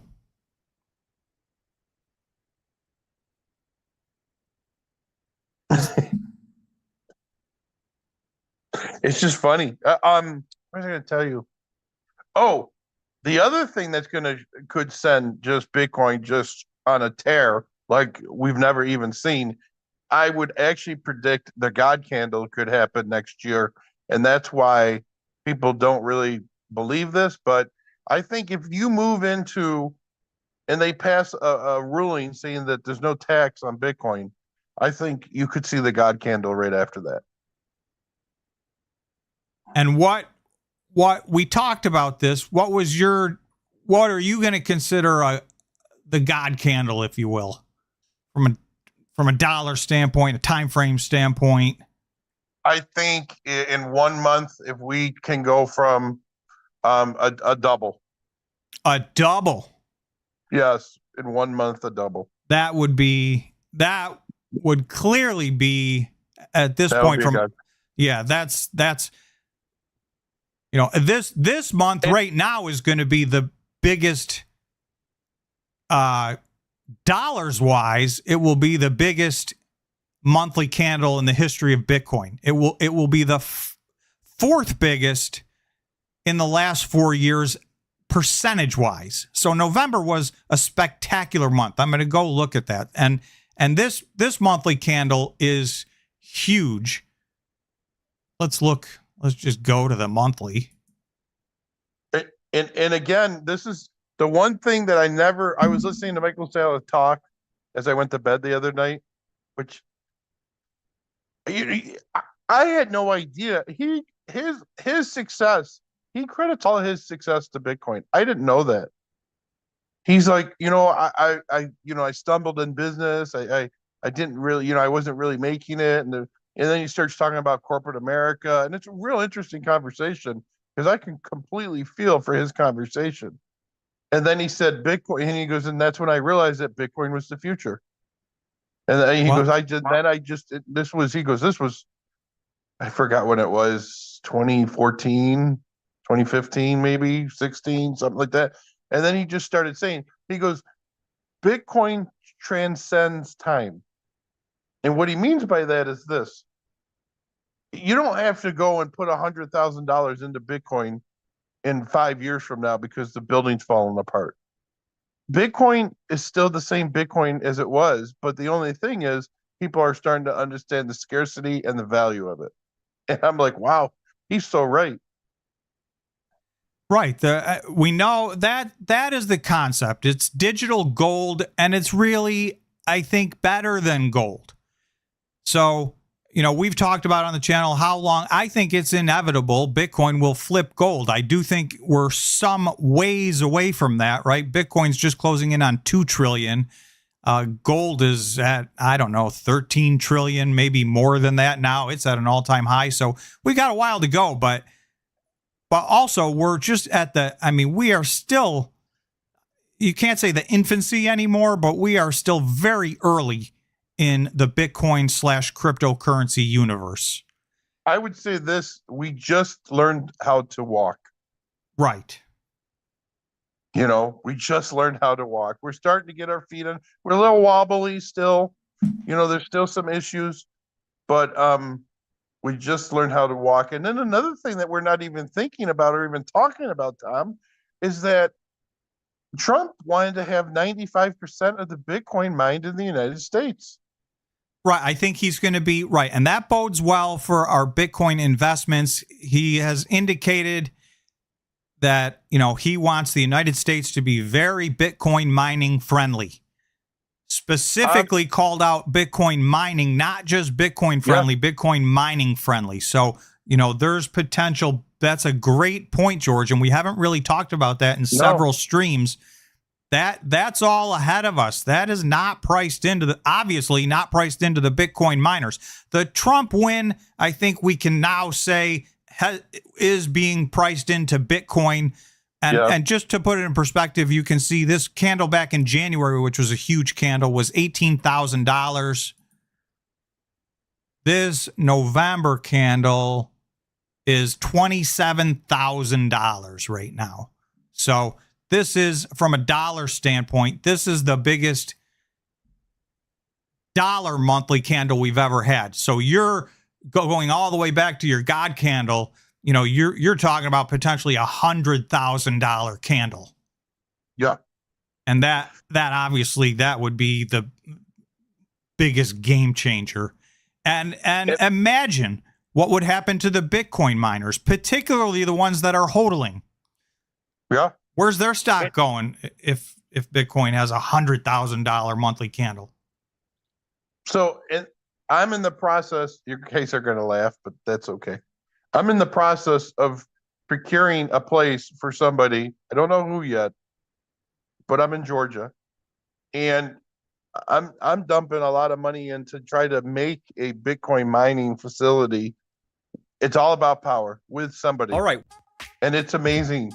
There's a lot of opportunities out there for everybody to do this. Just going to take a break and say thank you to Brett. Very generous. Thank you for the super chat. And Brett said, thanks, Tom. Let's go. Definitely. Let's go Bitcoin. Let's go Bitcoin miners. For those of you in the altcoins, let's go altcoins. And I think we are starting to go.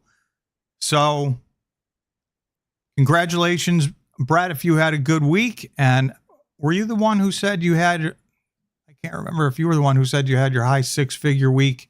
But anyway, in any event, thank you very much for the comment and for the super chat. Much appreciated. So, Tom. Yes. Here's my question. Would you go all in to crypto now? all in, like undiversify my entire portfolio? And No. I mean, like any cash that you have, would you put like 80% into Bitcoin now?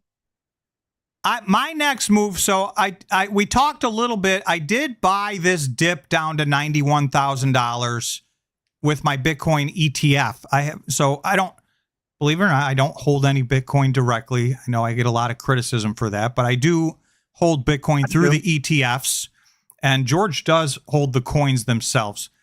And my next money is going to be going into altcoins, because I think we are moving into altcoin season. I personally think we're going to get another buying opportunity. So I'm hoping to dollar cost average. I've picked the coins that I think are, I am not picking any micro cap coins that, you know, and some of those are going to 100x and that kind of stuff, but 1000x, Tom.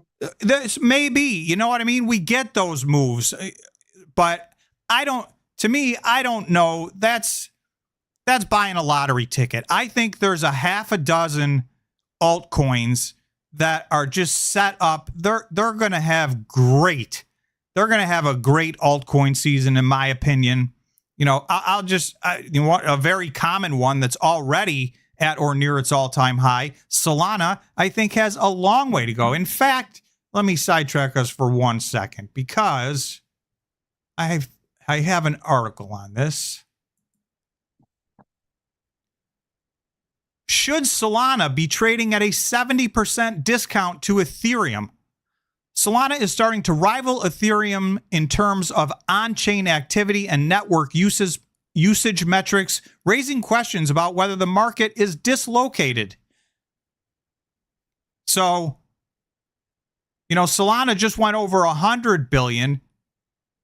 Ethereum's over 400 billion, and we think Ethereum's going to run. A lot of us, we've done this poll before, and a surprising amount of people thought Solana was going to flip Ethereum. So to me, this is one of the, there are no sure things, there are no sure bets, but to me, you know, Solana has been the big winner already, and they are set up. The activity on chain is huge, and it seems like it's just growing. So I think, you know, there's a lot of upside left in Solana. I'm not the best altcoin person. I spend 95% of my time on Bitcoin and the Bitcoin miners, but, you know, I have been trying to spend more and more time familiarizing myself with some of the top altcoins, some of the top 20 or 25. And to me, Solana looks great. I'm just going to let's just run a quick poll. Thanks again, Brett. Much appreciated.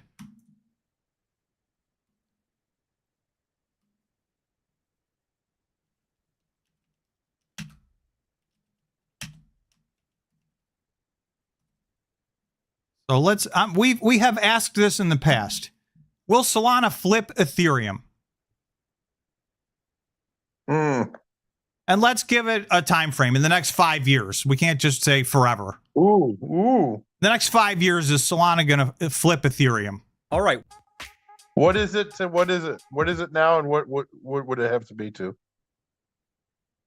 Brett, thank you very much again. Much appreciated. Thank you for the super chat. And Brett said, Tom, do yourself a favor and buy a huge bag of Ethereum / Bitcoin for the Bitcoin percent.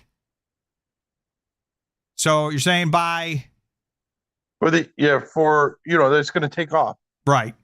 So I know I regret. Well, I have many regrets. I regret not getting into Ethereum. When we talked about it, it was low. We were talking about how it was low.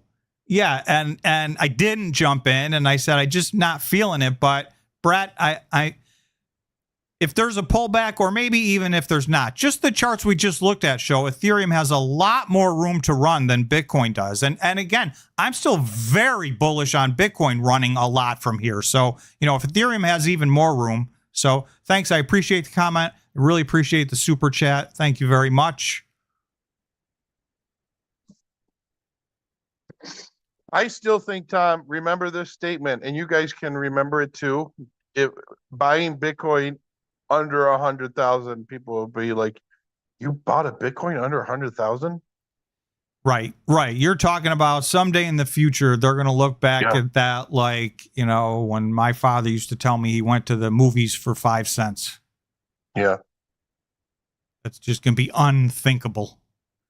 So Yeah. while this seems like a giant number right now to be buying Bitcoin at, if you zoom out and you look at 5 years, 10 years, 15 years, 50 years, if you're generationally looking at this, then you're right. I mean, Guys, you want to hear a good stupid story? Since it's the holidays time, we can reminisce a little bit, Tom. absolutely. 2009, 2010, 2000, what was it? 9, 10? It might have been 2009. I think it was 2009. I called up Tom and I learned about Bitcoin, and I was freaking insanely like, Tom, you're never going to believe this. I believe this is what's going to happen, and just spilled it out. And I've always been impressed with Tom because he's in the financial world. I'm not. I was an idiot, still am an idiot, and he's like, yeah, that's a loser. That's never going to do anything. But remember, tell the rest of the story. I'm going to tell my side of that story. I was gonna mine it. Like, I had to buy a mining rig. But at the time, you were getting like 50 coins, and it still didn't work out. Right. So I did the math for more him. money. It still cost you more money to mine them than it was back then. But I tried to explain. I said I think it's going to increase in value and take off, and so on and so forth. So George did bring this up very, very early days, and I ran the math, and I said, if we buy this machine, George, I'm going to have an $800 a month electric bill. Right. And we're not going to get $800 a month in Bitcoin, not even close. Now, that probably would be worth $100 million now, or $500 million. So obviously you were correct. Yeah. And had we just had, but there's a lot of people who have stories, woulda, shoulda, coulda, but that is true, George. And it wasn't just one conversation. We talked about that for weeks. And I don't remember. It was somewhere plus or minus, the very beginning, 2010. Right. I know, because this was the poorest part of my life. I had no money, guys. I had nothing. I just got done building my house. I just, and I didn't take out a loan. I built it, I did it the old homestead way, black knuckles and cuts and just the aggravation way, not the, hey, go do that. I wish I would have done it that way now, but that's what changed my life. It all worked out in the end. Yeah.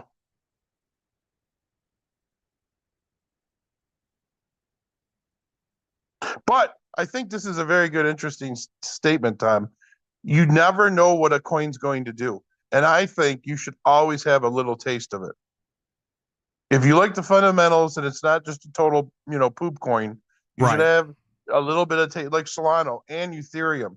You should have a little bit of taste in it. And I think that should be, that's my philosophy going forward. And that's kind of why I diversified way in November into everything like I did. And that's my next move. I went and did a bunch more. I bought some more of the Bitcoin ETF. I bought some Marathon. I bought some Iron. And I feel good about those moves. In the short term, they turned out to be grand slam home runs. But, in the long term, I definitely want to diversify into some altcoins. I've been talking about it forever. And I feel like we're getting very close to now or never time to move into the altcoins, because the altcoin season is shorter and it is vicious. The run-ups can be absolutely stunning. So again, no guarantee going forward, but that's what's happened in the past. So, Tom, I have a question. A lot of people have been saying that they think that Bitcoin is just going to be this way of stealing money from people. What do you think? Like, it's just going to plummet to, near to nothing. Like Peter, or whatever his name is. Somebody in the... No, you know who he is. He's a really well-known guy. He's been screaming Bitcoin to zero. Well, here's my answer to that. We had one, and it's funny, if you watch the clip, he pretends like he wasn't anti-Bitcoin. We already have one. Kramer was extremely anti-Bitcoin, and a lot of people are saying, uh-oh, Kramer likes Bitcoin now. And, there's the inverse Kramer concept, but he went off on a tangent that, not just Bitcoin cryptocurrency, he took an extremely bullish position. And, he was one of the great skeptics. And at one point he said he sold, he pretends, and, in that he was saying, oh, I never said I didn't like Bitcoin. At one point he literally came out and said, I sold 100% of all my Bitcoin. So, I think that's kind of evidence that you're not a fan of Bitcoin. So now he says he has Bitcoin. He's always had Bitcoin. And so to your question, no, I don't. Will we get pullbacks? Is there going to be another crypto winter? This is a very volatile asset. So, could we get a 30% pullback? We just got a 30% pullback a few months ago. And I think you're always going to see the volatility remain in here. But I do think if you look at the trend, we just keep going up and up and up. So no, I don't think, and there's the adoption that's left ahead. No, I really don't think there's this. I think it's anything can happen. I think it's unrealistic to think at this point that Bitcoin is going to end up being a failure and, go, down or go to zero. I just don't. And thank you, Pogo. Peter Schiff, I thought it was. Yeah, Schiff Sniff. And, Gold boy. And there's still a lot of naysayers. Jamie Dimon is a Bitcoin hater. CEO of JP Morgan. There will always be haters, right? Yeah, that's just the I don't believe that for a second. Will Solana flip Ethereum? Right now, this is very close. 47% think that yes, Solana will flip Ethereum.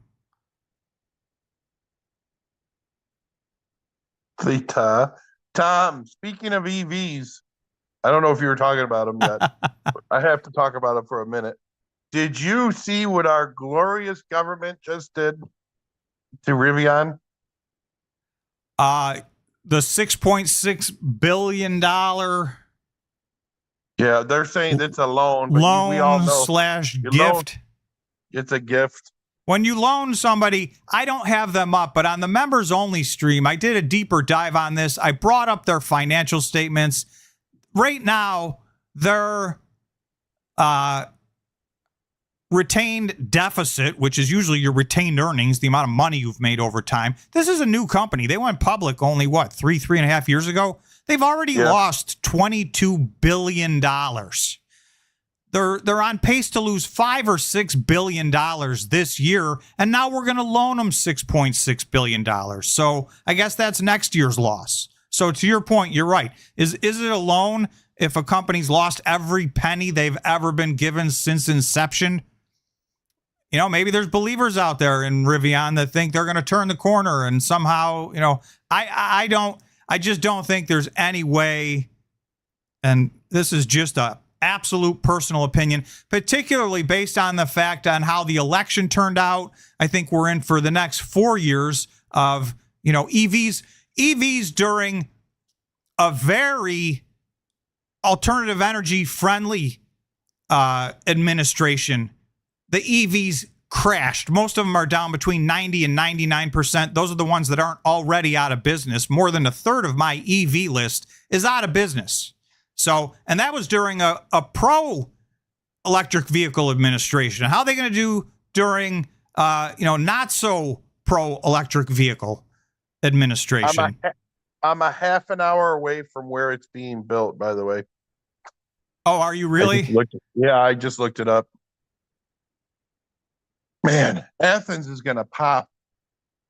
And Pogo said XRP is the highest in almost 7 years. Wish I'd listened to you earlier, George. Well, trust me, I wouldn't listen to me either. Here's the one thing that I found in my life is I'm normally always right. And it's the weirdest thing. It's not from education, trust me. I'm proof that God exists. George makes a lot of bold decisions, and they do tend to work out. I will say that from a firsthand experience. I mean, once you get to a certain point in life, you know what I mean? Who cares? And that's where I'm at. Midway One, thank you. Midway One said, Tom's buys this month were perfect locations to buy at. So I'm very happy with my purchases this month. There have been other months where you could have said the exact opposite, but definitely this month, for whatever reason, I feel like I got it just right. Ooh. So it felt good because there have been too many times where, you know, it was the opposite. So thanks for noticing, Midway. Have you looked at the circle price point graph of Bitcoin? Right. You know what I'm talking about? Yep. The buy and sell circle. That is interesting because if you look, we're still not in the point where Bitcoin takes off in the cycle. Right. We're just about to head into that point.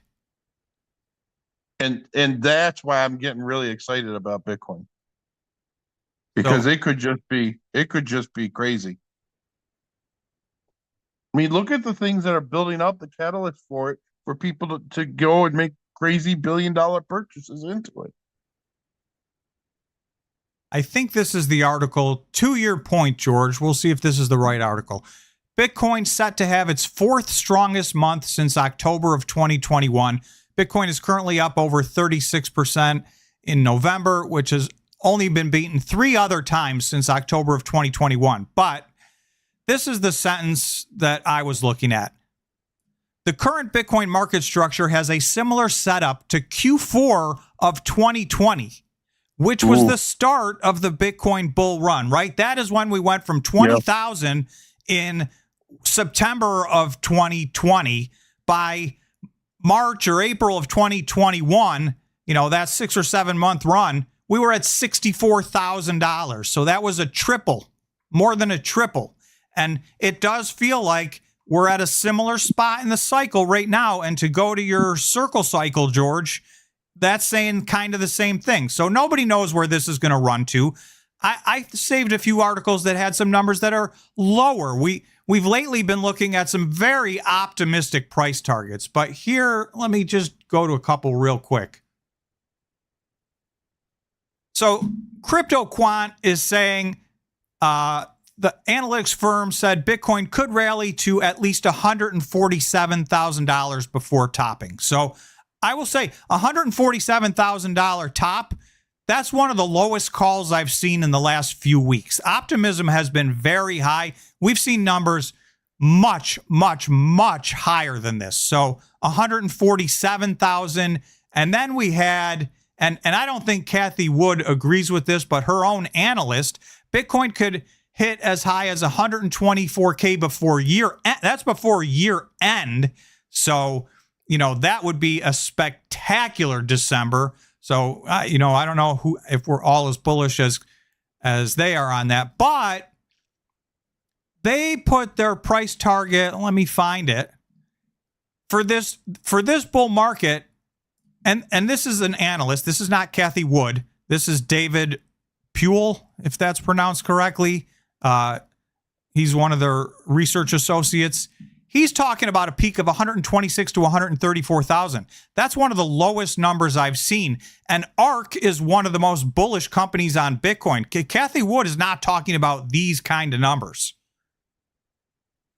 Here at the beginning of the year, ARK Invest CEO Kathy Wood laid out a bullish target of 1 million to 1.5 million per Bitcoin by 2030.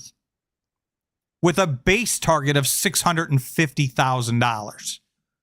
So, you know, I'm going to do our poll that we've been doing. We'll finish out on this poll and see where people are at. We did this with the members only.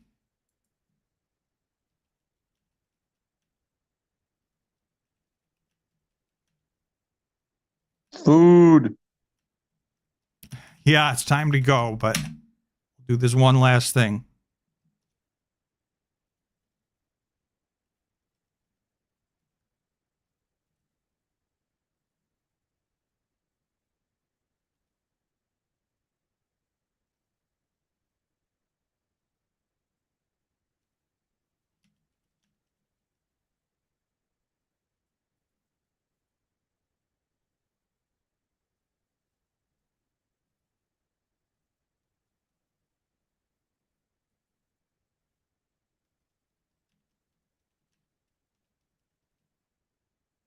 Okay. All right. So again, we're all looking into our crystal balls, which none of us have. Where will Bitcoin top out in this bull market? So whether that be somewhere in 2025, somewhere in 2026, and the choices I put were 120,000 or less, 150,000, 200,000, 250,000 or more. I've been on record as saying 150,000. I will say the last several streams, I'm starting to feel like, that was my number coming into this bull market. And I think maybe I'm low. So if anything, and whether it's FOMO or not, I'm getting more bullish. Oh, what do you expect the Monday report to be from CleanSpark? I mean, I expect they're going to lose money from Gap. We know approximately what their revenue is going to be. We know what the average price per Bitcoin was. They mined a lot of Bitcoin. So what I'm looking for in these quarterly reports, what was their cost per coin? Right? Because they did, their fleet efficiency did get much better from a joules per terahash standpoint. So what is their cost per coin? How did they do with their overhead? That was one of my giant disappointments with Bitfarms' quarterly report. And I'd like more detail on why that ballooned. Their overhead more than doubled quarter over quarter. I'd like to see, there's, in my mind, CleanSpark's overhead should be somewhere in the same ballpark as it was last quarter. We want to see these companies. There's very few things they can affect. They don't get to dictate the price of Bitcoin, right? They got the price of energy is, somewhat out of their control. They make the best energy agreements that they can. The main thing they can dictate is their own overhead. So I'll be looking at that. I'll be looking to see, are they positive EBITDA? Because I think there's a shot at that. So how much dilution? There's information, even though we get monthly updates from all these companies, there's a lot of information we can get out of their quarterly report. And like I talked about earlier, Iron's quarterly report, Iron jumped 30% the next day. So, and we'll just go to that real quickly. Not it. Shouldn't all miners be profitable at 98K? So yes, but the quarter that we're getting, and that's why I think the fourth quarter numbers are going to look great. I don't think it's going to be all of them. I think several of the Bitcoin miners will be profitable at $98,000. The ones that aren't, it's probably time to call it a day. If you're not making money at 98. The caveat to that would be there are a few companies that have not really scaled up. They have their plans to get to 35 exahash or 50 exahash, but they haven't really scaled up yet. So, if they're going to double in exahash in 2025, then, it may take them a little longer to get to profitability. Give me just 1 second. I'm going to make a bold prediction. By the time the fourth quarter numbers come out for Marathon, they will double between now and then. Right. So for Marathon, you could be looking at Marathon having a Q4 where they make $1 billion. Right. That's depending what I'm on where talking Bitcoin about. finishes. So that's why I'm saying Q3 and I should be more specific. The period ended December 31st, 2024, because not everybody's on a calendar year. The period ended September 30th, 2024 is going to be everybody's worst financial, and they're just going to get better from there. And with the huge jump in Bitcoin, if that sticks until the end of the year, you're going to see some companies have eye-popping numbers. So I just got informed I'm late for a family dinner. I have some family in town. Oh, it's just remember, everyone, it wasn't me this time. I know. Well, we're way over our normal time, but so let's see this last. Where will Bitcoin top out in this bull market? 120K or less, 11%. 150K, 39%. 200K, 21%. And 250K or more, 29%. So that means 50%, right? Those two put together, 50% think we're going to get to at least $200,000 in this bull market. So that's been pretty consistently the result we've been getting. So I'll leave it at that. I want to thank all the members. Thank you, George, for jumping in. Thanks to all the members. Thanks to all the subscribers. Special thanks to all the people who did a super chat. And go Bitcoin, go Bitcoin miners, go Bills. Yes. See you guys. Everybody have a fantastic weekend. Thanks so much for watching.